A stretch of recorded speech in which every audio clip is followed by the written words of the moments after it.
Jalen Jacoby is presented by Grey Goose. He is Jalen Rose. I'm David Jacoby. We are Jalen and Jacoby. Mr. Rose, What up, what though? is it that we do? We give the people what they want. It is only appropriate that you are wearing red because it is NBA Draft Day. Joining us on the program, we have LaMelo Ball in a sit-down and also Obi Toppin. 2 lottery picks from tonight's draft will be joining us on this program. So let's take a look at who is drafting where at this moment in tonight's draft. We will discuss the number 1 pick the Timberwolves have in a second, but what's really interesting is the Warriors at number 2. Rarely does a team with championship aspirations and a roster like they have the number 2 pick in the draft. Some say they should trade it and get an established veteran. Some say they should pick. Jalen, if you were the Warriors, what would you do with the number 2 spot in the draft? Don't get cute. Draft Wiseman. Because all of the amazing things that the Golden State Warriors have within their roster, Jacoby, what they don't have is a youthful individual like that that's going to rim run, catch lobs, block shots. Oh, and by the way, give them height. The Golden State Warriors aren't the tallest team in the NBA. As a matter of fact, they're one of the shortest teams in the NBA. The greatness behind the Splash Brothers and Draymond Green was that as a Swiss Army knife, Draymond Green at 6'7" is usually able to guard people that are vastly taller than him. However, the West continues to get taller with the best teams, in particular the Lakers and the Nuggets, and so you just need height. Wiseman is going to provide that as well. He will be a great choice at number 2 for the Golden State Warriors, who automatically then, Jacoby, are going to catapult themselves right back in the Western Conference contention. Absolutely. A lot of times when you're thinking about who to draft and at what spot, you consider 2 things: the best player available and team need. And in this case, Wiseman seems to check both of those boxes, which is not normally the case. However, you see this down here? You see what's at the bottom of the screen there? LaMelo Ball is ESPN top prospect. He's also my personal top prospect. And I think any team that passes up on LaMelo Ball is going to regret it. I'm telling you, if I'm the Warriors, I have to take a hard look at this. Is he a little redundant with the Splash Brothers and Wiggins? Yes, but wouldn't it be nice if he maybe comes off the bench? He learns from Steve Kerr. He learns from Klay Thompson. He learns from Steph Curry about how to play off the ball and on the ball. And what does he do best? Distribute the ball. He is a natural passer. And wouldn't it be nice if he was just getting people open shots? Oh, I don't know, maybe some of the best shooters this sport has ever seen. That's one of the reasons that I would take a long look at LaMelo Ball, because of his fit with what the Splash Brothers do. And yes, you are right. They do need a big. But maybe they can get by with Looney and Chris and Draymond and going small, because you could think of like a Draymond, Ball, Wiggins, Thompson, Curry lineup could be sort of like the death lineup 2.0. I would take a long look at LaMelo Ball because I love him so much in this draft, and any team that drafts him is going to be happy with him. And you had the opportunity to sit down one-on-one with LaMelo Ball. Let's check in with that. Tommy, run it. Either 1 or 2 is up to you. Hit it.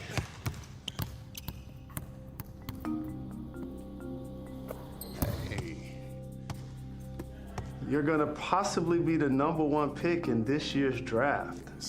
So what has your workout regimen and schedule been like?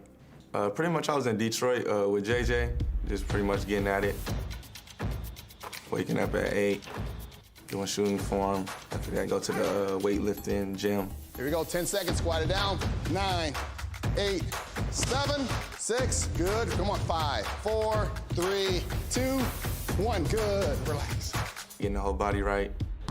Go back to the gym. There we go. There you go. Hey. Go home, watch a movie, rest up, and restart the day. So you guys are a basketball family. Tell me about what age and some of the drills you did and when you knew that basketball meant everything to you. Well, really, when I was like 3, that's when it was. There you go. Oh. Playing on like a 10-foot hoop. And then, what did you say after that? You said drills and stuff. Yeah, we really didn't do drills. You said 3 years old? Yeah, 3. On a 10-foot hoop? Yeah, facts. Facts. Here comes Ball. Ball puts it down. They need a 3-ball. LaMelo. What was it like playing against professionals overseas versus going to college and playing with kids your age? And playing over there, it's like a whole new style of play that you really could add to your arsenal. I feel I learned a lot and grew from there. One of the things that I've heard throughout this draft process is when people see you, it's like, whoa, he's taller, he's bigger than we thought. Yeah, right. He can shoot it better than we thought. Freshman year, I was like 5'8".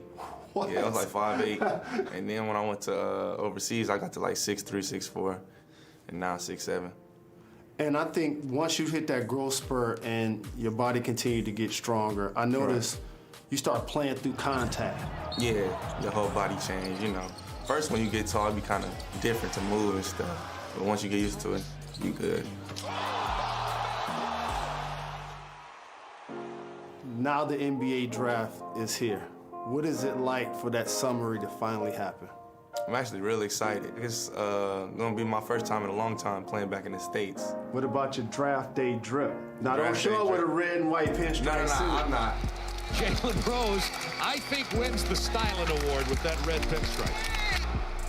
Actually, Lonzo draft, I had all red on. But this one, I'm gonna have all black and then a little gold in it. It's gonna be tough, though. Jalen, great work. I have a theory that if his name was LaMelo Smith and he went to like Tennessee, he would be the consensus #1 pick in the draft. I think it's just the fact that his father and his brothers and the fact that he played over in Europe and then he played in Australia that people still kind of don't really understand what he is. But to me, he's a tall point guard that's a natural passer that can finish and that can shoot from deep, and he's great in a pick and roll, which is basically NBA offenses now. What was your feeling of him being around him? It's one of those things that the longer you're available for public consumption, the more people get a chance to pick you apart. That's why nowadays players, it's best for them to leave early versus being 4-year prospects, because at some point they start to feel, wait a minute, he couldn't leave early. What is wrong with him? And for LaMelo Ball, he's been famous basically his entire career, Jacoby, and he's not even in the NBA yet. So we saw his family have a reality show. We saw him get a whip for his 16th birthday that was a sports car. These are all things that made him grow up young and grow up fast. And then all of a sudden I realized something, Jacoby. He fell in love with the game, and all of that didn't matter as much to him no more. He wants to be a great basketball player. And so he talked about being in Detroit, working out with Jermaine Jackson. Basically what that's saying is, I'm dedicating myself to the game. I know people probably got a chance to get introduced to me in a different light, but I want them to see me as somebody who wants to be a great player and is going to take whatever sacrifices needed in order to make that happen. And you said something that's really important. Did you say he was 6'7"? Did you say he could pass? Did you say he was a playmaker? And you gotta be a scorer if you had 92 points in a high school game. He's played in Lithuania, he's played in Australia, he's played in Ohio. That means you're in love with the game of basketball. And I slept on the fact when he was like, it's gonna be the first time I played in the States in years. Just think about that for a second for a 19-year-old prospect. Jalen, I would take him #1. However, the Minnesota Timberwolves have the #1 pick, and they are likely to take Anthony Edwards. That's kind of what the feeling is around the league. But you have a very interesting theory about the #1 pick. What is that? Of course, everybody wants the #1 pick, and it's great for headlines. And it's great for the player's ego because you want to go back and look at your draft class and say, I went #1 overall. But I'm here to tell everyone, when tonight ends, the #1 pick is actually overrated. This is what I mean. When you look back at the history of the draft, say since 1980, these are the only people that have gone #1 to go on and win a championship with that team, which means the body of your squad is still going to be composed based on veterans with larger contracts that are going to drive the dynamics of you actually winning it all or not. And so the number one pick, of course, if he's an all-time great game-changing player like LeBron James, David Robinson, Hakeem Olajuwon, Tim Duncan, but usually that's not going to be the case. You still need to build out your roster because that number one pick isn't necessarily going to lead your team in points, rebounds, and assists their rookie year. And so it's very important that while we're going to celebrate the number one pick in tonight's draft choices, just know Minnesota in particular, the person that you draft tonight isn't necessarily going to lead you to a championship one day. That's a really good point. We're so excited about the draft tonight, but we still have some lingering news from down in Houston. Of course, James Harden didn't come out and request a trade, but didn't sign an extension, said he wants to go to Brooklyn. And now we have this from Raphael Stone, the all of a sudden embattered GM of Houston. He said he's willing to get uncomfortable. He's willing to have James show up at work. We don't have to trade you. You're under contract for 2 more years. What do you think about this strategy from the Rockets franchise? I'm really disappointed in a lot of multimedia people who seem to think James Harden being uncomfortable is a bad thing for the Rockets franchise. And let me tell you why. You know what makes people really comfortable? When you're paying them $30, $40 million a year. That's what makes people comfortable. And as long as James is going to get his check, which he will, he's going to show up and be a professional. He has 2 years left on his contract, and the goal is for him to be moved. But when you do it outwardly like that, you almost hamstring the ability of the team to get equal value in return. So now it takes the deal even longer to actually take place because everybody knows that you're operating from a deficit. I believe at some point clearly that they will move Russ probably first and then move James. But if you're not getting an all-NBA caliber performer in return for James Harden, you're getting a bad deal. I always talk to you about draft picks not being able to play. And when you see Paul George getting moved for multiple draft picks, when you see Drew Holiday getting moved for multiple draft picks, it tells you while they have value, they don't have the value that they used to. Now, I do want to say, because I'm a serious journalist, that was not attributed to Stone himself. It was a high-ranking Rocket source in the Tim McMahon piece. Jalen, coming up next on this program, we will be joined by that man, the high-flying Obi Toppin, who is going to be a lottery pick in tonight's draft. Wait till you hear what he has to tell us about the draft experience. Stay tuned. On and Toppin. You're watching Jalen and Jacoby, presented by Grey Goose. Coming to you live from Pier 17 in the South Street Seaport and brought to you by Chase. Welcome back to Jalen and Jacoby. Jalen, it is draft day, and we have the honor of being joined by one of the potential lottery picks. Obi Toppin is joining us on the program. Thank you so much for taking the time. Now, you are not a typical one-and-done type of player. Your journey and your experience is different. How does that set you apart from other prospects? I just feel like I have a lot more experience than other guys. I feel like with the years that I had at Dayton and the extra year of high school going to prep school, I just feel like with those extra years, like I'm more developed and I feel like I got a lot more experience. So, Obi, congratulations. I feel like you're going to have a long, prosperous NBA career. I like to judge prospects clearly by what I see on the floor, but you have something that I see in very few players, that you will be successful without basketball. And I always appreciated that following your career. There are so many teams that look at you, especially in the pick and roll era, and feel like you're a typical big guy that can set the screen and pop, set the screen and roll. Why do you feel like that's such a great part of your game? I just feel like with me being the player I am, like nobody can can really know what I'm gonna do. I just feel like with my athleticism, I draw a lot of attention, and me rolling to the basket is gonna have a lot of other guards and shooters open. And with me picking and popping and having like an ISO game with another big, I feel like I'm a lot faster than most bigs and can get to the basket faster. So I feel like nobody can know exactly what I'm going to do because I can do a lot of different things. So this is an amazing time in your life, but don't Yes, take sir. everything too serious. Yes, Find sir. ways to enjoy being drafted. Yes, So, sir. what's going to be on the menu tonight? Who's going to be with you when you get picked? Yes, sir. So for tonight, I'm gonna have my mom and my dad. Definitely, I'm gonna have my girlfriend, and I'm gonna have a lot of family with me. I'm gonna definitely have my coaches and definitely my point guard at college, Jalen Crutcher. I had to have him there. So coach said he can come with them. So the moment's just gonna be fun. Like we're gonna live in the moment and just enjoy it. Like me being in this position is a blessing, and I couldn't trade it for anything else in the world. So I couldn't wait to have you on the show because I wanted to make sure that we showed some of your terrific highlights. yes, sir. What is it like to catch bodies the way you do? It's a great feeling. I couldn't do it without my teammates though. Those guys, like they throw perfect passes for me to do the things I do best.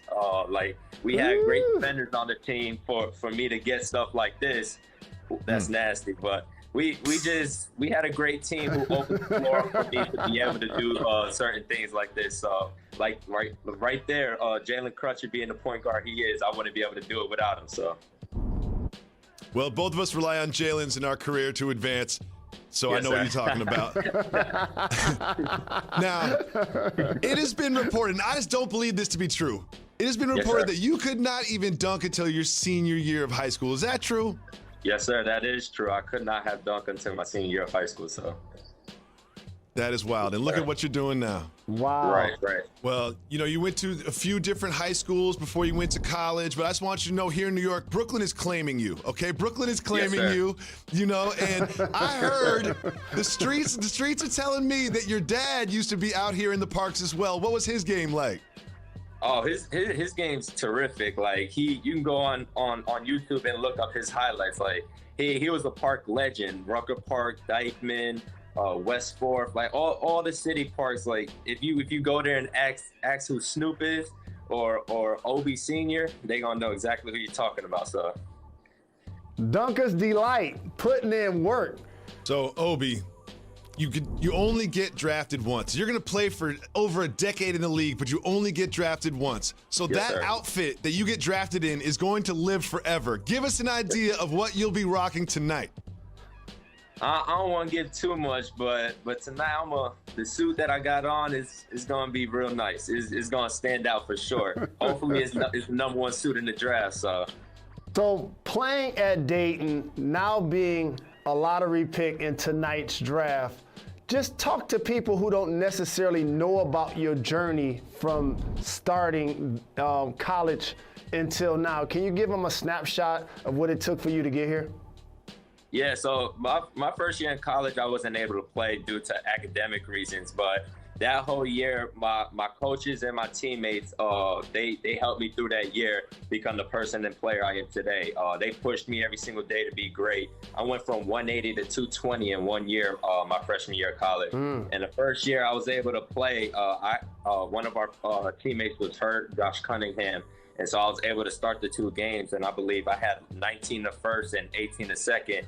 And just having that opportunity to start those games, it gave me a lot of confidence to go in and do what I had to do to help the team win. So after that year, first year playing, I had the opportunity to work out with 5 NBA teams. And listening to the feedback they gave me and coming back to school for another year, I knew I had to grind every single day to be a great player. And my teammates and coaches helped me with that. And that's why I'm in the position I am in today. So I'm very grateful for that. Well, I went from 180 to 220 in my freshman year as well, but something tells me it looked a little different on me than it did on you. Let's just say that. So, unlike my co-host, I'm sure that you'll be financially responsible once the NBA checks start coming in. So my question for you is there something you've had your eye on, whether it's an item of clothing or a car or a gift for your family? What do you have your eye on for when those NBA checks start coming in? Oh, I definitely need to get myself a house and a car, but with some of the checks that I got before the draft, like I had a couple of endorsement deals, and I was able to get my mom a car. Like I always wanted to get my mom something. I don't even have a car myself yet, and literally as soon as I had enough money to get my mom a car, like I took her to the lot and was like, pick out any car, and she got the car she wanted. It was a C43 with an AMG engine in Mercedes. So she loves the car a lot, red interior, and she's happy, so I'm happy. So. Well, Obi, we're excited for you. We're rooting for you and your family. Best of luck throughout this transition from college to the NBA. Feel free to come back and join us anytime. We're your home court to kick it about anything. Yes, sir. I appreciate you guys having me. Thank you so much. Thank you. And we'll be back with more on this special draft day on Jalen Jacoby. It all goes down tonight at 7:30 on ESPN. It is the 74th annual NBA draft. There'll be surprises. There'll be high picks. There'll be trades. Make sure you tune in. 7:30 on ESPN. And since it is draft day, you know we have to show the suit. Jalen Rose, looking back, how do you feel about the red and white suit? Detroit Slim all day with the cubic zirconians in the left ear. 2 of them. Stand up, Detroit.